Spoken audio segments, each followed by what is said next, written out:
ஒரு அரசியல் கட்சியாக திமுக என்னவா மாறுனா 91க்கு பிறகு தான் அவர்கள் வந்து பிஜேபியோட கூட்டணி வச்சாங்க. 2000களில் தான் வச்சாங்க. அதுக்கப்புறம் வைக்கலன்னாங்க. அதுக்கப்புறம் அதிமுக வச்சாங்க. திருப்பி இப்பயும் இருக்கிறாங்க. அப்போ இவர்களோட கட்சி 90களுக்கு பிறகு இந்தியா முழுக்க இருக்கக்கூடிய எல்லா கட்சிகளும் தங்களோட கட்சியோட கொள்கையை மறு விசாரணை செய்ய வேண்டியது இருக்குது.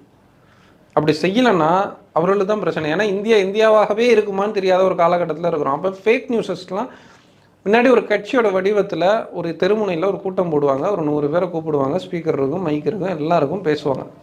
இன்றைக்கி அதெல்லாம் தேவையில்லை.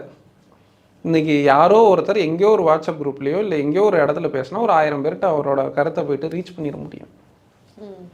அப்போ இதை வந்து சேனலைஸ் பண்ண முடியும். ஆனால் இது எந்த கட்டத்தில் எந்த எல்லை வரைக்கும் சேனலைஸ் பண்ண முடியும், இல்லை இது முழு எல்லை வரைக்கும் கட்டுப்படுத்தினீங்கன்னா அரசோட சர்வாதிகாரமாக மாறும்.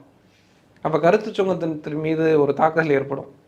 அப்போ நீங்கள் இது எந்த அளவுக்கு வந்து எல்லை, இப்போ நீங்கள் வந்து ஆஸ்திரேலியா மாதிரியான கவர்மெண்ட்ஸில் வந்து 18 வயசுக்கு கீழே 16 வயசுக்கு கீழே சோஷியல் மீடியாஸை யூஸ் பண்ணக்கூடாது. குழந்தைகளோ சிறுவர்களோ பெண் குழந்தைகளோ ஆண் குழந்தைகளோ யாருமே யூஸ் பண்ணக்கூடாதுன்ற ஒரு சட்டம் வருது. அப்போ இந்தியாவில் இது எல்லாமே இந்தியா மாதிரியான கண்ட்ரியில் சாதி மதம் பல்வேறு கலாச்சாரங்கள் இடங்களில் இதுவும் ஒரு கூடுதல் பிரச்சனை.